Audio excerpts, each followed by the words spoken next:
Bom dia, boa tarde a todos os ouvintes e espectadores do canal A Nova Democracia.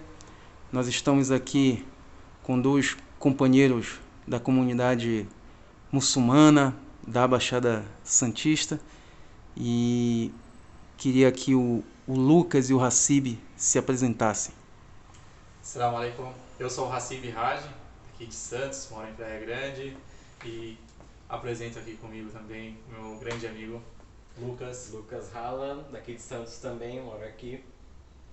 E a gente gostaria de conversar e compartilhar com vocês um pouco da história, da trajetória e do impacto tanto dos acontecimentos que vêm surgindo agora, lamentavelmente, dos massacres e dessa grande opressão por cima dos muçulmanos, dos árabes e dos palestinos, especificamente. E o Lucas vai compartilhar muito do conhecimento que ele tem, principalmente nas questões geopolíticas, de algumas datas, enfatizando também alguns nomes de grandes organizações que você precisa urgentemente buscar para enriquecer o seu conhecimento e saber da verdade. Perfeito, Lucas. Nós pedimos a gentileza para você dar um panorama histórico a respeito do genocídio sionista. Bom, primeiramente, obrigado pela oportunidade, né? E pra gente começar, né, nós precisamos voltar antes mesmo da criação do próprio Estado de Israel. Porque já no começo do século XX, nós tivemos uma grande imigração judaica europeia para a terra da Palestina, que na época, até 1917, era ocupada pelo Império Otomano. E o Império Otomano, né, que também foi o último califado do Islã sunita, ele recebia os imigrantes judeus de braços abertos, como sempre recebeu. A partir do término da Primeira Guerra e da dissolução do Império Otomano, os britânicos, através do acordo de Sykes-Picot, eles dividiram a região do Levante entre eles e a França e acabaram ficando com o que eles chamaram de Mandato da Palestina e da Transjordânia, que compreende o atual território da Palestina ocupada, né, e da atual Jordânia também, do Reino da Jordânia. Então eles começaram a, literalmente, a aumentar, vamos chamar assim, a importação de judeus da Europa. Porque como todos nós sabemos, a Europa é um continente extremamente antissemita, né? Sobretudo França, Polônia e por aí vai. Então eles começaram a trazer muitos judeus da Europa que também vinham fugidos das crises no Império Russo, dos pogroms no Império Russo, né? E chegavam lá. A imigração judaica ela chegou a um tal ponto que muitas associações sionistas começaram a fazer grandes compras de terra em territórios palestinos, né? Mancomunados juntamente das autoridades britânicas. E ela chegou a um tal ponto de que a cada dia chegavam novas levas de judeus europeus, dos Estados Unidos também, à região do Mandato da Palestina. E essa imigração ela começou a desbalancear muitas das cidades que existiam na Palestina. E os árabes começaram a se preocupar com isso, né? Tanto começaram a se preocupar que em 1937 ocorreu uma grande revolta árabe contra o Mandato da Palestina. E os judeus, né, sionistas, porque existiam muitos judeus na Palestina, até hoje que não são sionistas, eles só vivem lá, eles não são mancomunados com nenhum tipo de colonialismo, né? E os judeus sionistas se aliaram aos colonizadores britânicos para combater os insurretos palestinos, né, que eram liderados espiritualmente pelo famoso Hajj Amin al-Husseini, mufti de Jerusalém, né, mufti de Al-Quds. E ainda fazendo um adendo, essa coligação dos sionistas com os britânicos volta com a gente para a data lá para uma carta assinada pelos britânicos com o Acordo de Balfour, que foi uma figura importante, governamental, que ele criou nesta carta o compromisso dos britânicos em fundar um Estado para israelenses sionistas ali na Palestina.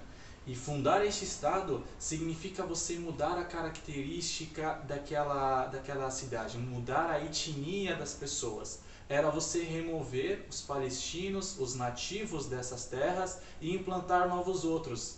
E eles alinharam essa questão da religiosidade com interesses políticos e financeiros. onde eles buscavam, através da crença em ser a terra prometida, em ser a terra de Israel, para recuperar uma crença milenar, favorecendo os interesses políticos e sociais. Então qualquer um podia ser sionista. Eu mesmo posso ser um excelente judeu sionista.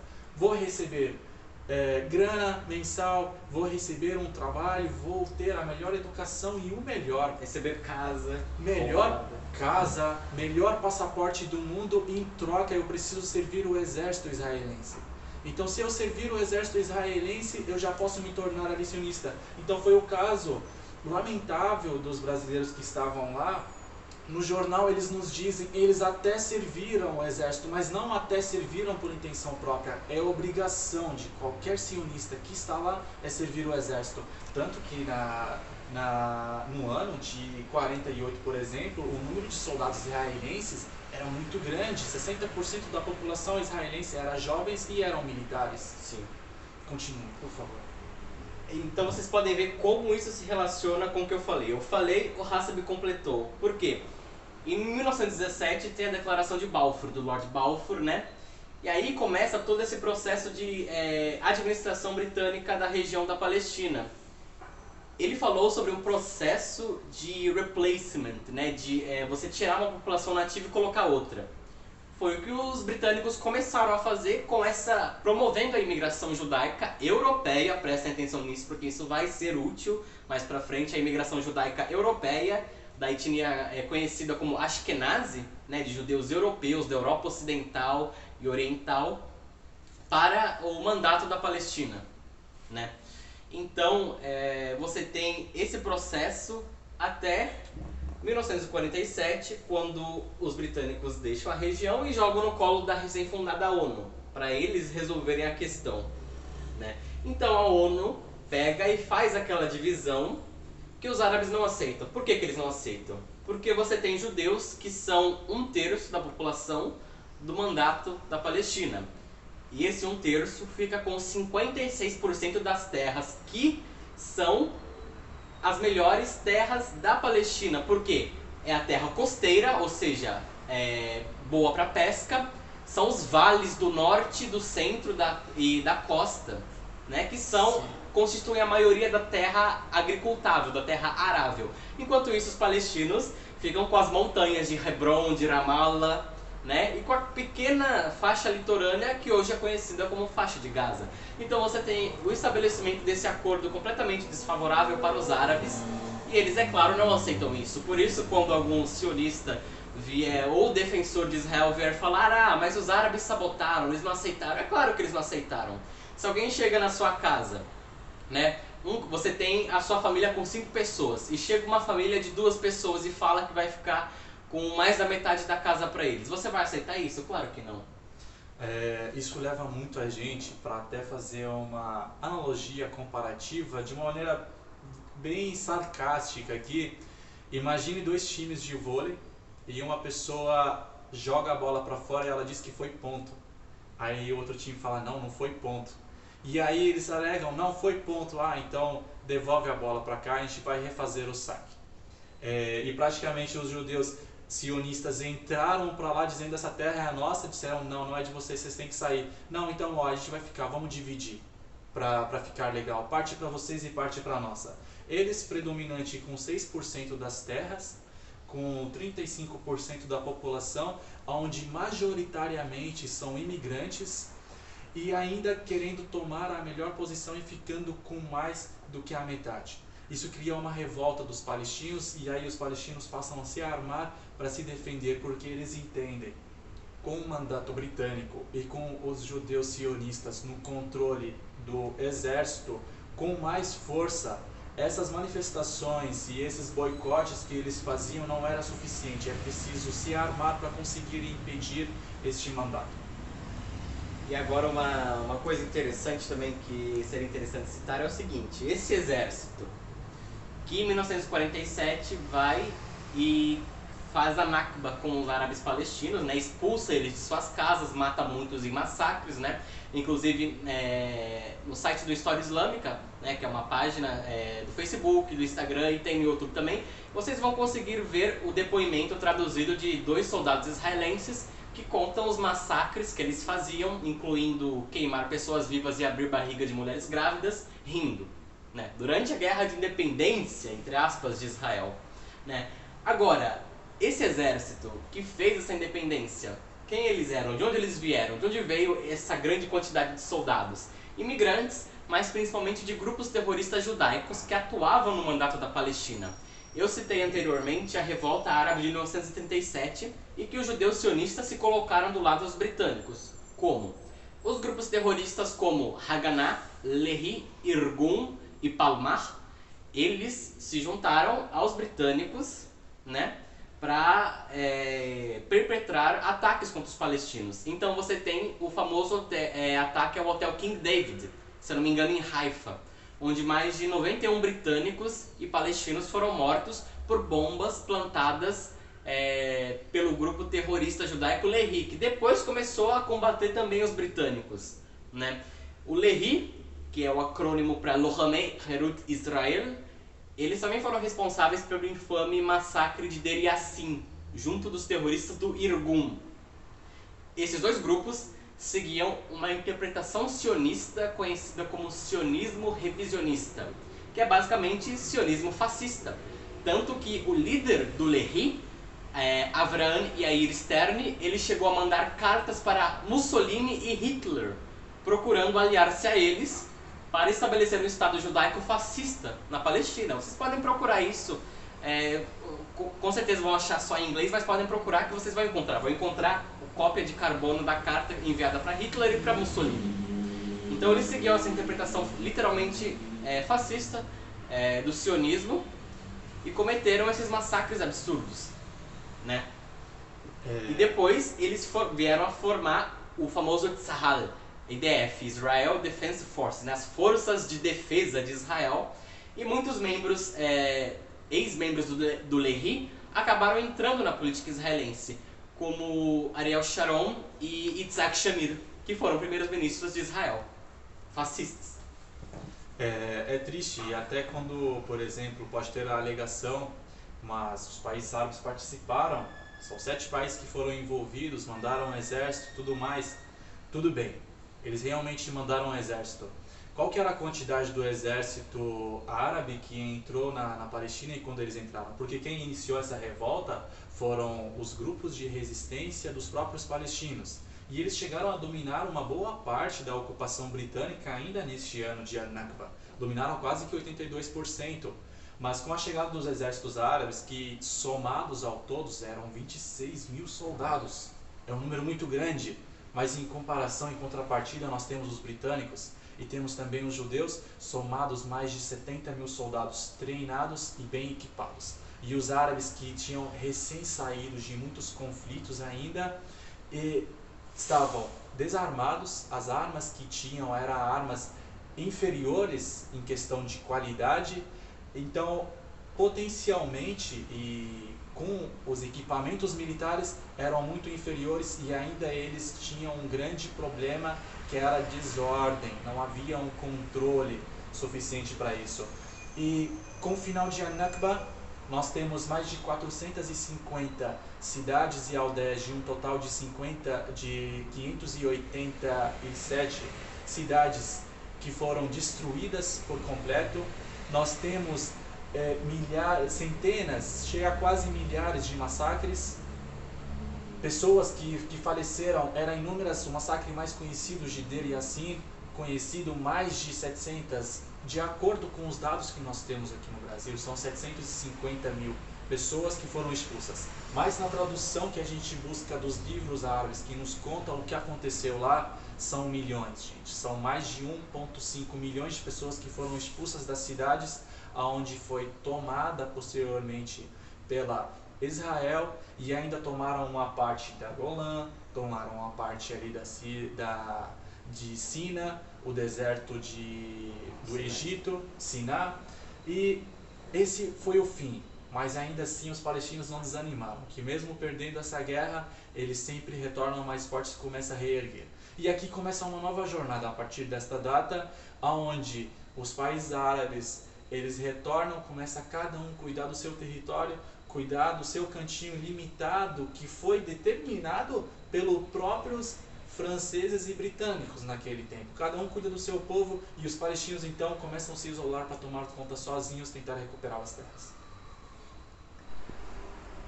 Para a segunda parte agora, nós vamos fazer uma avaliação dos diferentes segmentos dentro da sociedade israelense. O Lucas fará essa avaliação e em seguida a avaliação dos diferentes segmentos do mundo árabe pelo camarada Haseb.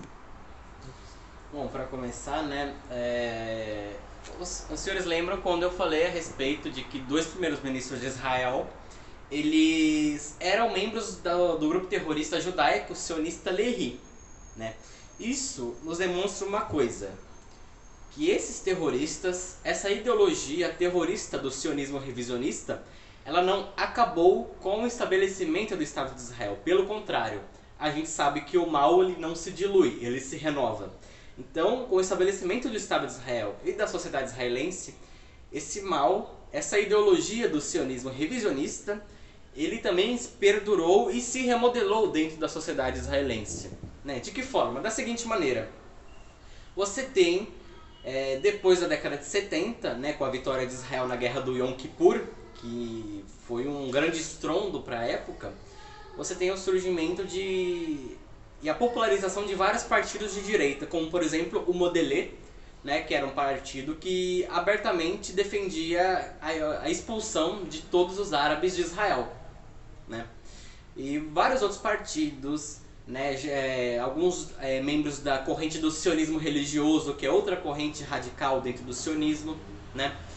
Então você tem essa conjunção que forma as bases, inclusive, do atual partido governante de Israel, o Likud, do Benjamin Netanyahu, cuja base de formação é justamente esses integrantes do sionismo revisionista que saíram desses movimentos terroristas, né, e se reassentaram na sociedade israelense como membros respeitáveis dessa nova sociedade surgida na Palestina ocupada.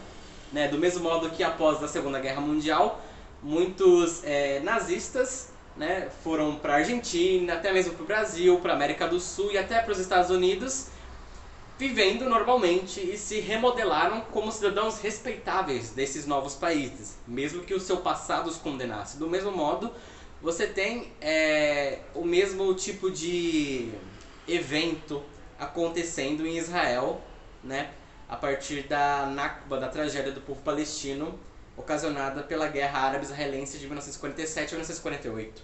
Né? E a partir da década de 70 e 80, você tem movimentos que beberam dessa fonte ideológica surgindo também. Um deles é o movimento Kahanista, que foi fundado pelo rabino Meir Kahan, né? Um rabino, se não me engano, de denominação ortodoxa, né? Que fundou um movimento chamado Kar. O que pregava o Kar? Pregava a expulsão de todos os árabes de Israel e a constituição de uma sociedade exclusiva para judeus em Israel. Tem um vídeo onde o Kahane já morreu, né? Mas tem um vídeo de quando ele era vivo, da década de 80, se eu não me engano, onde ele está num bazar em Jerusalém, onde ele fala: olha só, árabes e mais árabes, isso não é Israel, isso é Palestina. O que nós queremos é todos os árabes muçulmanos para fora. Os cristãos podem até ficar, mas todos os árabes muçulmanos vão para fora porque aqui é Israel, não é Palestina. Ele diz isso. E essa é a base do movimento que ele criou. Esse movimento, o Kar, ele foi criminalizado na década de 90, se eu não me engano, em 1997. Eu posso estar errado, depois podem pesquisar que vocês vão saber. Mas na década de 90, um dos membros do Kar, do movimento Kahanista, um homem chamado Baruch Goldstein, ele foi até a Mesquita Ibrahim, conhecida como a Caverna dos Patriarcas, que é onde está o túmulo de Abraão e de outros profetas do Islã e do povo judeu também. e abriu fogo contra os muçulmanos que estavam rezando na Mesquita Ibrahim. Ele acabou sendo morto depois pela polícia israelense, né, porque ele revidou. E desde então, o próprio governo de Israel e até mesmo os Estados Unidos, eles decretaram o CAR como um movimento terrorista e radical sionista judaico e proibiram. Isso não adiantou de muita coisa, porque o túmulo de Baruch Goldstein virou lugar de peregrinação para judeus sionistas religiosos extremistas, e eles refundaram, continuaram a ideologia carranista através de vários movimentos e partidos, como o movimento Gush Emunim, que em hebraico significa o Bloco dos Fiéis, que é um movimento que é bem proeminente entre os colonos ilegais israelenses da Cisjordânia, onde eles fazem coisas como depredar lojas de palestinos, colocar fogo em carros de palestinos, boicotar lojas de palestinos, coisas desse modo, né? E vários outros movimentos também, né? Como o Kahan Hai, que significa em hebraico Kahan vive, né? E aí nós entramos num negócio muito interessante, que é o seguinte: muitos falam que Israel não é um estado racista, não é um estado supremacista, porque você tem árabes que vivem lá, né? Mas essas pessoas esquecem que enquanto o apartheid ele vigorou na África do Sul, a África do Sul tinha negros, e era a maioria da população também. E você tinha negros que serviam ao exército da África do Sul também. Do mesmo modo que tem uma meia dúzia de árabe, né?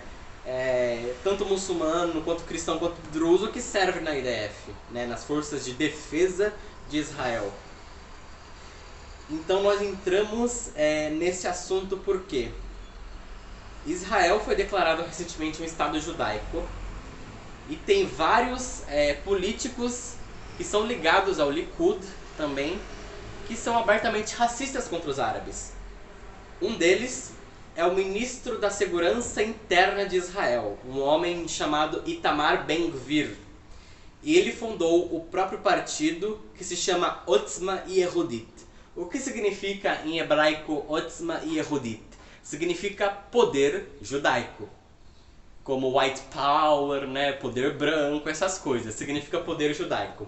É conhecido por ser um partido abertamente carranista. Itamar Ben-Gvir, o atual ministro da Segurança Interna de Israel do governo do Likud de Netanyahu, ele tinha, até as eleições de alguns anos atrás, um quadro na sua sala de estar, da sua casa, que é no assentamento ilegal, inclusive.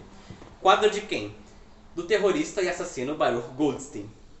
E ele tirou esse quadro para não pegar mal nas eleições. E adivinhe, foi eleito para o Knesset e foi nomeado ministro da Segurança Interna de Israel por Benjamin Netanyahu, né? Então você tem, e tem também além dele, Bezalel Smotrich, né, que se eu não me engano ele está numa pasta mais relacionada a relações internacionais, né? Que também é um cara abertamente carranista, assim como Ben-Gvir é abertamente carranista, né? E que defende assentamentos ilegais, expulsão de árabes e tudo mais. Todo esse tipo de coisa. Então você tem dentro da sociedade diversos segmentos de direita, como o Likud, de extrema direita, como Otzma Yehudit e os movimentos carranistas, né? Você tem também partidos de esquerda, mas que não deixam de serem sionistas, né? Não deixam de serem parte do problema também. E você tem um segmento pequeno, mas que até de certa forma é barulhento, dos judeus haredis, né, ultra-ortodoxos, que são antisionistas.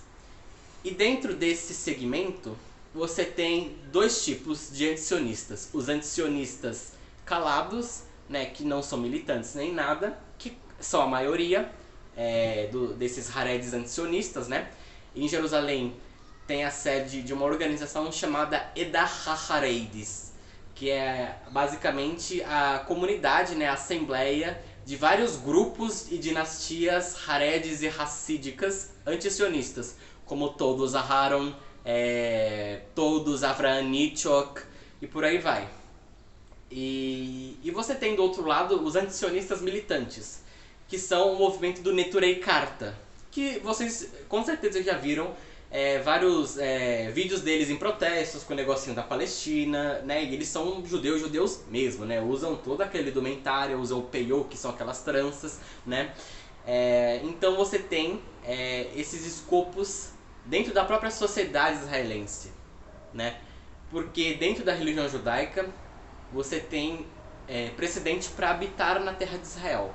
Mas você é literalmente proibido pelo Talmud, que é uma das escrituras sagradas do judaísmo, né? Que são comentários feitos à Torá.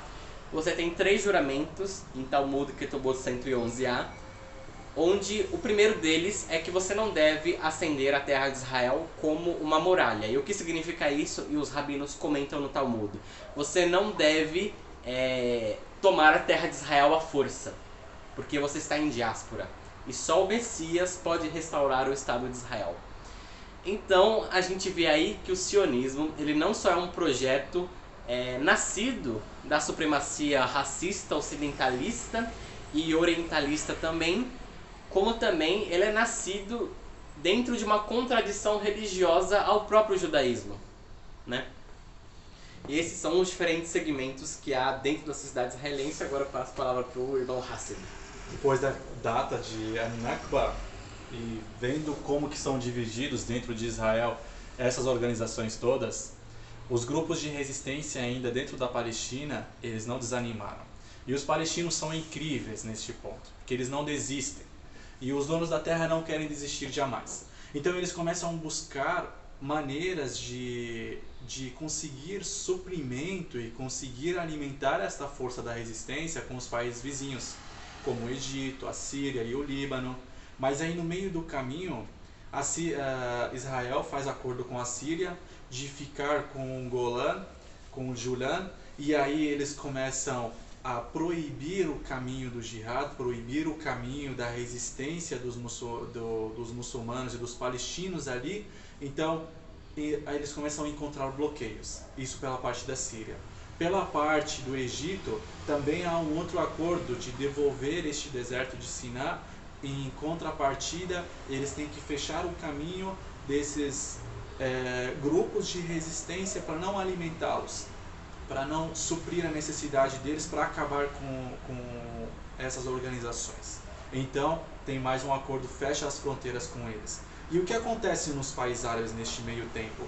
Há uma forte crença que começa a ser implantada para que cada árabe comece a cuidar do seu território limite. Esquece, não olha para o seu vizinho. A causa palestina começa a virar apenas uma simbologia. Em todas as orações dos muçulmanos, prega a questão da súplica para a libertação da Palestina e pela salvação dos palestinos contra esses massacres constantemente, contra esta opressão diária, mas tudo virou algo apenas simbólico, se dividiu.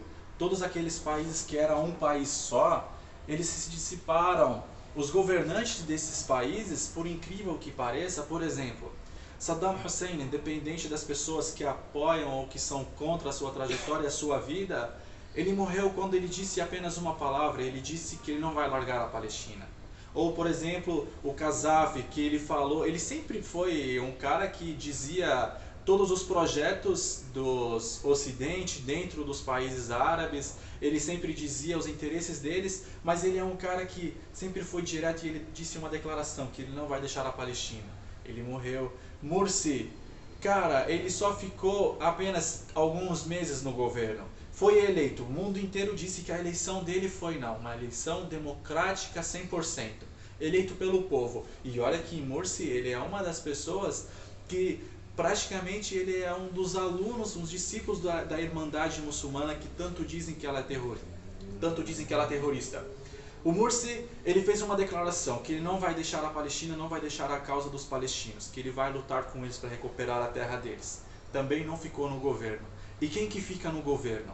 Fica no governo Bashar al-Assad, que está matando o próprio povo para não abandonar a cadeira. Fica no governo Ali Saud, que estão ali dizendo que eles estão pela luta dos árabes, estão pela luta da religião muçulmana, que eles seguram a religião muçulmana, mas que quando na Gaza estavam sendo massacrados, estava tendo festividade, estava tendo música e dança. Contratando o Neymar. Contratando o Neymar e contratando muitos outros jogadores de futebol. Nada contra a contratação, mas eu sou contra esses valores absurdos que são despejados em algo tão supérfluo, ao invés de você ajudar a erguer a sociedade e uni-los novamente. E aonde, por exemplo, nós temos a maior base militar, está lá nos países árabes também, do Ocidente, dos Estados Unidos, está lá, e eles permitem tudo isso. E ainda querem mais um detalhe, por exemplo, a Arábia Saudita, você não pode nem fazer uma súplica hoje pela Palestina. Se você citar a Palestina, você pode ser preso. Inúmeros sábios dentro da religião muçulmana estão presos hoje. E os árabes estão tentando lutar ao máximo para erguer esta voz, para dizer, para libertar estes homens, que esses homens estão lutando pela união destes povos. Ou a Palestina, no Egito, por exemplo, onde nós temos um governante do Egito tão mesquinho, tão coitado, incapaz. Ele tem a maior poder, tem a maior força, mas não, paga de mesquinho. E ainda fecha a fronteira, não quer ajudar a Gaza, ainda começa a oprimir o próprio povo que está lutando por eles. Ou então na Jordânia. Na Jordânia, o exército da Jordânia, onde tem milhões de pessoas civis na fronteira pedindo, abram a fronteira que os civis estão prontos para a união dos árabes e para entrar para salvar a Palestina. Eles estão na fronteira e aí nós temos o exército da Jordânia com as armas apontadas para os civis, de costas para Israel, protegendo Israel. Todos os governantes árabes, todos eles, sem exceção, todos corruptos. Se fizer uma eleição democrática, eu tenho certeza, nem a própria esposa vota neles, de tão corruptos que esses governantes são. E o cenário que eles falam hoje, por exemplo, eles nos apontam, mas os seus governantes se alinham com Israel. Esses governantes não representam o povo. São governantes que estão oprimindo o povo com a força da arma e do ferro. Qualquer pessoa que se manifesta, ela é presa. Qualquer pessoa que luta pela defesa dos palestinos e pela união novamente dos muçulmanos, ela é presa. Não tem direito a este voto.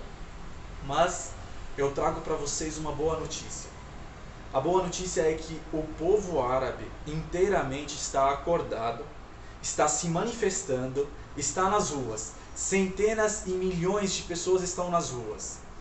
Eu tenho certeza que este povo ainda vai derrubar todos os próprios governantes, e essa separação territorial que o Ocidente implantou nos nossos países, ela vai se dissipar.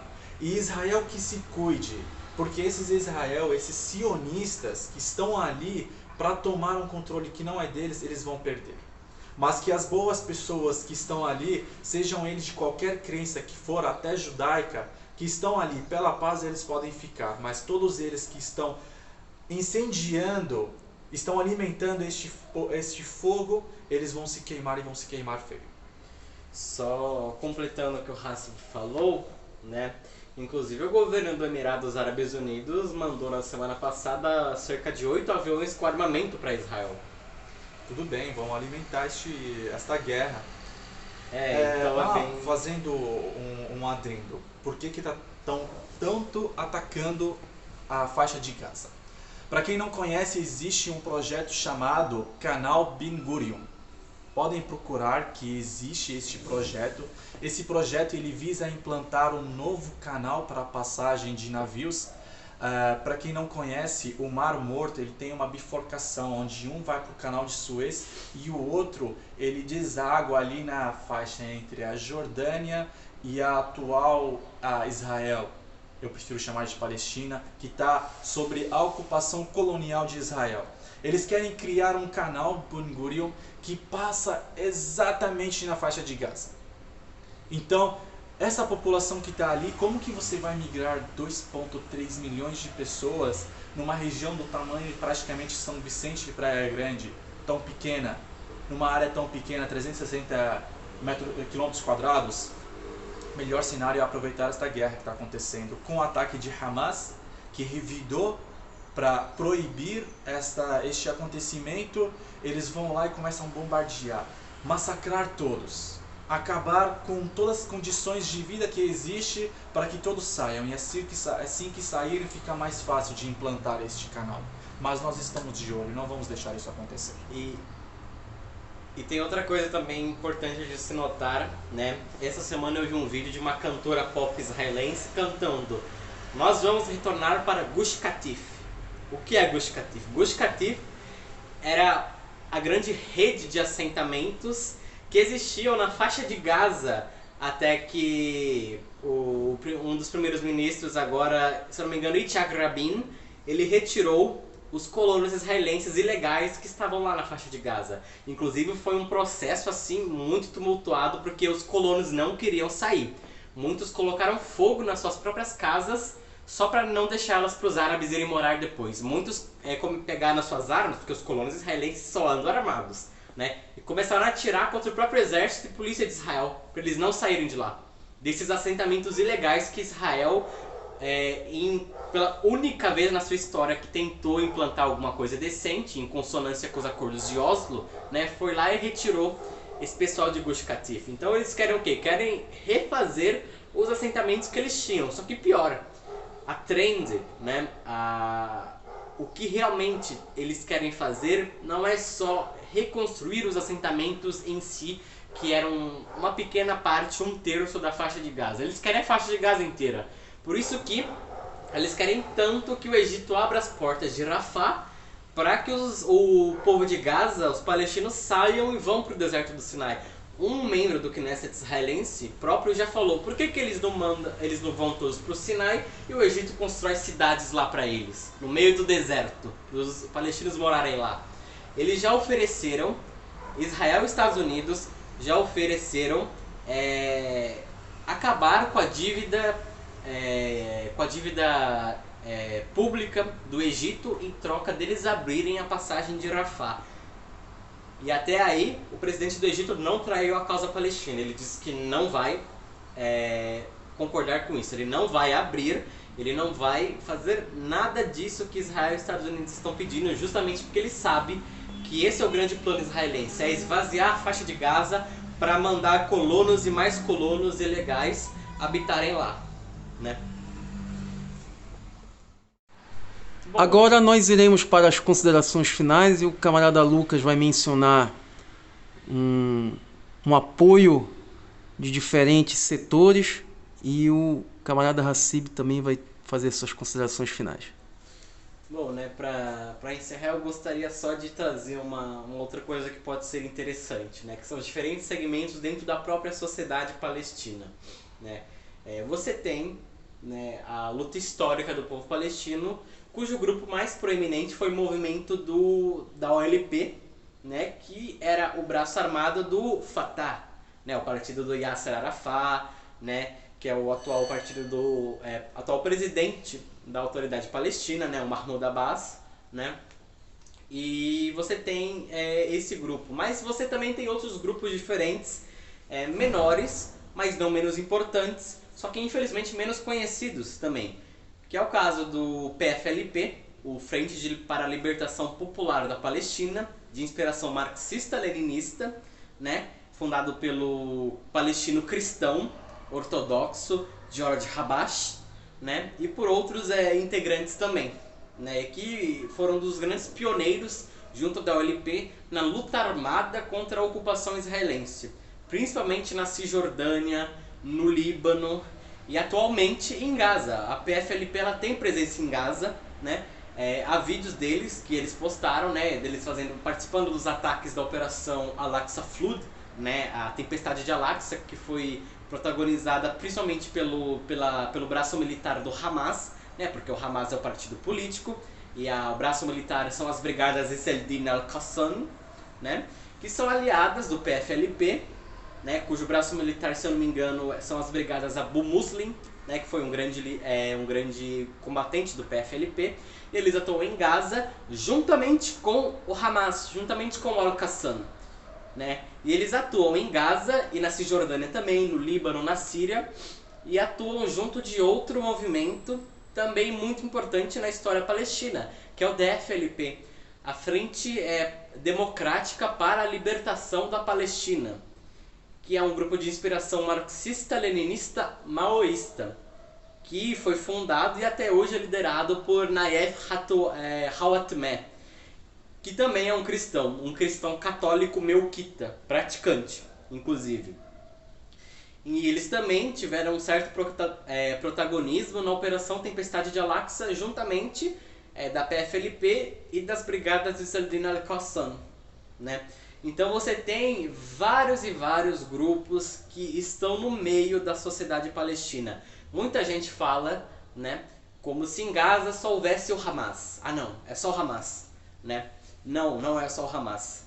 Você tem Hamas, PFLP, DFLP, você tem alguns grupos salafis, né? Você tem diversos tipos de pessoas e todos eles praticamente se unem em torno da causa palestina de resistência contra a ocupação israelense, né? Na Cisjordânia a mesma coisa, você tem na Cisjordânia o Fatah, você tem Hamas também na Cisjordânia, apesar dele ser proibido pelo governo do Fatah, né? Porque eles tiveram uma cisão em 2007, 2008, que foi quando o Hamas ele assumiu o controle da faixa de Gaza, né? E tirou o Fatah. E você tem PFLP, DFLP, você tem grupos salafistas também, você tem diversos tipos, tem Irmandade Muçulmana também, né? Então você tem uma grande miríade de grupos que às vezes não se dão tão bem, mas geralmente se unem em torno da causa palestina, pelo menos como foi o caso em Gaza, né? Com a Operação Tempestade de Al-Aqsa, né? E até mesmo fora da Palestina também. Você tem uma colaboração histórica entre a resistência libanesa e a resistência palestina, né, principalmente com a OLP, com a PFLP lá no Líbano, né, até mesmo com o partido Baath, né, na Síria a mesma coisa, né, e por aí vai. E só pra... Então assim, o Hamas ele é só uma das correntes que existem dentro da sociedade palestina, não se esqueçam disso, né, e uma das correntes legítimas. Hamas não é grupo terrorista, Hamas é grupo de resistência. Você pode até questionar os métodos, né, ou qualquer coisa do gênero, mas você não pode questionar nunca a motivação que existe por trás. Porque um povo oprimido, brutalizado, massacrado e martirizado tem direito sim à resistência por qualquer meio que for. Então nessas considerações finais, eu gostaria de agradecer aqui ao Jornal Nova Democracia, ao camarada Fábio, né, pela entrevista e recomendar para vocês que se vocês tiverem dúvidas, né, se quiserem saber mais sobre Palestina, sobre o racismo histórico israelense, sobre história islâmica, sobre tudo, vocês acessem o portal História Islâmica, que há no Facebook, Instagram e no YouTube, com vídeos, posts, carrosséis, tudo muito bem feito pela equipe do História Islâmica, né, que vocês vão achar um conteúdo bem feito, bem pesquisado, com fontes fidedignas, né, e que sobre todos os mais variados assuntos que vocês podem imaginar. E agora... Belas palavras e uma ótima lição, e obrigado, Fábio, o Jornal Democracia, pelo convite. E eu também gostaria de fazer convite especial para todas as pessoas no Brasil ou que falam português em qualquer lugar no mundo. O Brasil é um país considerado jovem comparado a outras nações. E o conhecimento que nós temos aqui, esse é um convite para você não se limitar apenas ao que passa no jornalismo nacional, ao que se passa apenas pelo que eles querem do ponto de vista para vocês enxergarem, mas buscar conhecimento, buscar outras fontes do exterior, mesmo traduzidas para o português, esforçar em buscar novos tradutores para abranger mais o conhecimento e sempre ver os dois lados quando você não está envolvido na história de maneira direta para enxergar. Este é um convite também para todos os brasileiros, todas as pessoas que lutam pelo direito humano. Os palestinos estão sofrendo, estão sendo oprimidos e massacrados. São somados mais de 10 mil mártires, mais de 10 mil mortes. Mais de 40% delas são crianças. E buscar os motivos de ter tanta criança na faixa de Gaza, buscar entender os motivos. Esse também é um convite para todos os brasileiros. Se levantarem nas ruas também junto com as manifestações que está tendo, porque o Brasil hoje ocupa o cargo excepcional na organização na Conselho de Segurança da ONU. no Conselho Nacional da ONU Internacional, e é um cargo muito importante como presidente. Então nós devemos aqui dar o nosso posicionamento de apoio à Palestina, da nossa defesa contra todo o que está acontecendo lá, defender os palestinos, e também podemos começar com uma coisa bem básica. Nós podemos boicotar todas essas empresas que declararam com toda a cara dura seu apoio a israelenses, desde o McDonald's enviando alimento para o exército israelense, desde de graça até Coca-Cola, a Nestlé, entre muitas outras empresas que vocês não esperam e nem imaginam, mas todas elas são de empresários israelenses sionistas que estão apoiando esta causa da existência desse Estado e do massacre dos palestinos. Então fica aqui o convite para todos buscarem mais conhecimento. Deixarei à disposição também do jornal Democracia com o Fábio um PDF resumido anualmente, ano a ano, tudo o que aconteceu na Palestina, desde o Acordo de Balfour, na existência do Estado de Israel, até os massacres que foram cometidos em números e datas e tópicos para você pesquisar mais a fundo depois de todos esses assuntos. Obrigado de coração. Salam alaikum.